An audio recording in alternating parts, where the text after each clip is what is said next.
சென்னையில் பல்வேறு இடங்களில் திடீரென்று கனமழை பெய்ததால் வெப்பம் தணிந்து குளிர்ச்சியான சூழல் நிலவுகிறது.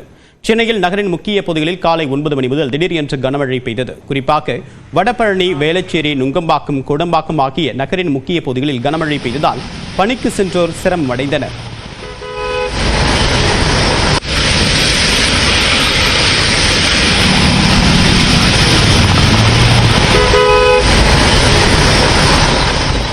இந்நிலையில் சென்னை மேடவாக்கத்தில் 1 மணி நேரத்திற்கும் அதிகபட்சமாக 12.75 சென்டிமீட்டர் அளவிற்கு அதி கனமழை பெய்துள்ளது.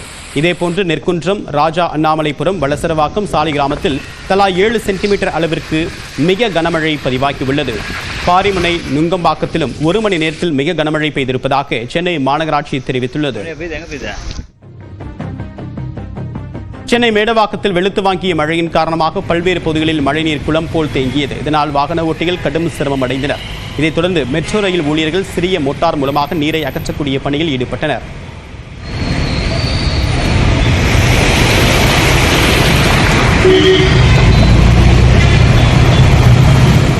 இதேபோன்று சென்னை வேளச்சேரியில் திடீரென்று பெய்த கனமழையின் காரணமாக கடும் போக்குவரத்து நெரிசல் ஏற்பட்டது.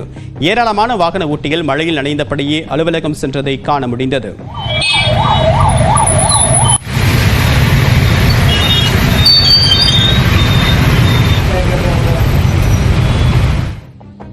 சென்னையில் பெய்த மழையின் காரணமாக OMR சாலையில் கடுமையான போக்குவரத்து நெரிசல் ஏற்பட்டது. சுமார் 2 கிலோமீட்டர் தூரத்திற்கு வாகனங்கள் அணிவகுத்து நின்றன.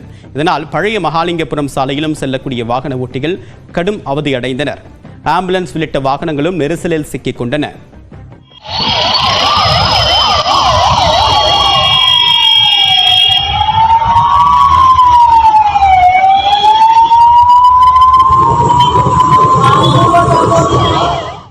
இதேபோன்று வட சென்னையிலும் பரவலாக கனமழை பெய்தது. குறிப்பாக திருவொற்றியூர், வண்ணாரப்பேட்டை, புது வண்ணாரப்பேட்டை, காசிமேடு, ராயபுரத்தில் மழை பொழிவை காண முடிந்தது. வியாசர்பாடி, பெரம்பூர், திருவிக நகர், கொளத்தூர், பெரவலூர் ஆகிய இடங்களில் கனமழை பெய்தது. கனமழையின் காரணமாக சாலைகளில் மழைநீர் குளம் போல் தேங்கியதால் பொதுமக்கள் கடும் சிரமத்திற்கு உள்ளாகினர்.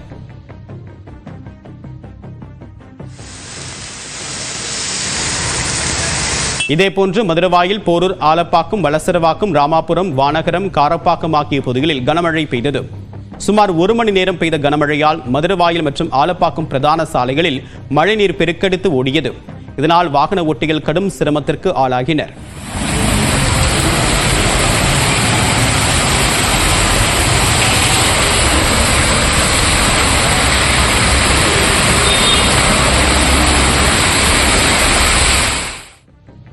இதனிடையே கன்னியாகுமரி மாவட்டத்திற்கு இந்திய கடல்சார் சேவை மையம் கள்ளக்கடல் எச்சரிக்கை விடுத்துள்ளது. கடல் பகுதிகளில் 16 வினாடிக்கு ஒருமுறை 1.5 மீட்டர் உயரத்திற்கு மேல் பேரலைகள் உருவாக்கி கள்ளக்கடல் உருவாகும் என்பதால் மீனவர்கள் எச்சரிக்கையாக இருக்க வேண்டும் என்று அறிவுரை வழங்கப்பட்டுள்ளது.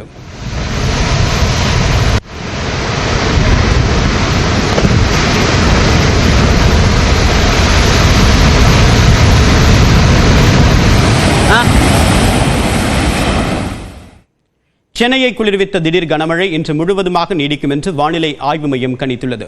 சென்னை, திருவள்ளூர், காஞ்சிபுரம் மாவட்டங்களில் இன்று கனமழை நீடிக்க வாய்ப்புள்ளது. தமிழ்நாட்டின் ஒரு சில இடங்களில் 30 கிலோமீட்டர் முதல் 40 கிலோமீட்டர் வேகத்தில் பலத்த காற்றுடன் மிதமான மழை பெய்யக்கூடும் என்றும் கணிக்கப்பட்டுள்ளது. தமிழ்நாட்டில் மிதமான மழை வரக்கூடிய 22ஆம் தேதி வரை தொடரக்கூடும் என்றும் வானிலை ஆய்வு மையம் தெரிவித்துள்ளது. அதே நேரம் வரக்கூடிய 22ஆம் தேதி வரை ஒரு சில இடங்களில் 2 முதல் 3 டிகிரி செல்சியஸ் வரை வெப்பம் அதிகரிக்கும் என்றும் கணிக்கப்பட்டுள்ளது. கல்வி நிறுவனங்களின் பெயர்களில் இடம்பெற்றிருக்கூடிய சாதி பெயர்களை 4 வாரங்களில் நீக்கவில்லை என்றால் அதன் அங்கீகாரத்தை ரத்து செய்ய வேண்டும் என்று சென்னை உயர்நீதிமன்றம் உத்தரவிட்டுள்ளது. தென்னிந்திய செங்குந்த மகாஜன சங்கத்தை நிர்வகிக்க சிறப்பு அதிகாரி நியமிக்கப்பட்டதை எதிர்த்து சென்னை உயர்நீதிமன்றத்தில் வழக்கு தொடரப்பட்டது. இதனை விசாரித்த சென்னை உயர்நீதிமன்றம் சாதியை ஊக்கப்படுத்தக்கூடிய சங்கங்கள் பதிவு சட்டத்தின் கீழ் பதிவு செய்ய முடியுமா என்று தமிழ்நாடு அரசுக்கு கேள்வி எழுப்பியிருந்தது. மேலும் பள்ளிகளின் பெயர்களில் உள்ள சாதி பெயர்களை நீக்க முடியுமா என்பது குறித்து விளக்கமளிக்கவும் தமிழ்நாடு அரசுக்கு உத்தரவிட்டிருந்தது. இந்நிலையில் இந்த வழக்கில் தீர்ப்பளித்த நீதிபதி பரத சக்கரவர்த்தி சங்கத்தின் பெயரில் உள்ள சாதி பெயரை நீக்க சங்கம் தொடர்பான சட்டங்களில் திருத்தம் செய்து அரசை அணுகுமாறு உத்தரவிட்டார். அதேபோன்று சாதிகளின் பெயர்களில் சங்கங்கள் பதிவு செய்யக்கூடாது என்று அனைத்து பதிவாளர்களுக்கும் சுற்றறிக்கை அனுப்ப வேண்டும் என்றும் பதிவுத்துறை IGக்கு நீதிபதி ஆணையிட்டார். மேலும் சங்கங்களின் பெயரில் உள்ள சாதி பெயரை நீக்கி சட்ட திட்டங்களில் திருத்தம் செய்ய வேண்டும் என்றும் அவ்வாறு திருத்தம் செய்யாத சங்கங்களை சட்டவிரோதமானவை என்று அறிவித்து அவற்றின் பதிவை ரத்து செய்ய வேண்டும் என்றும் உத்தரவிட்டார். சாதி சங்கங்களின் பெயர்களில் உள்ள சாதி பெயரை நீக்கி சங்க சட்டத்தில் திருத்தங்கள் செய்யக்கூடிய பணியை 3 மாதங்களுக்குள் தொடங்கி 6 மாதங்களுக்குள் முடிக்க வேண்டும் என்றும் நீதிபதி அறிவுறுத்தினார். இதேபோன்று சாதி சங்கங்கள் நடத்தக்கூடிய பள்ளி மற்றும் கல்லூரி போன்ற கல்வி நிறுவனங்களின் பெயர் பலகைகளில் சாதி பெயர்கள் இடம்பெறக்கூடாது என்று உத்தரவிட்ட நீதிபதி, கல்வி நிறுவனங்களின் பெயர்களில் இடம்பெற்றக்கூடிய சாதி பெயர்களை 4 வாரங்களில் நீக்க வேண்டும் என்றும் ஆணையிட்டார். அவ்வாறு 4 வாரங்களில் சாதி பெயர்களை நீக்காத கல்வி நிறுவனங்களின் அங்கீகாரத்தை ரத்து செய்ய வேண்டும் என்றும் நீதிபதி உத்தரவிட்டார்.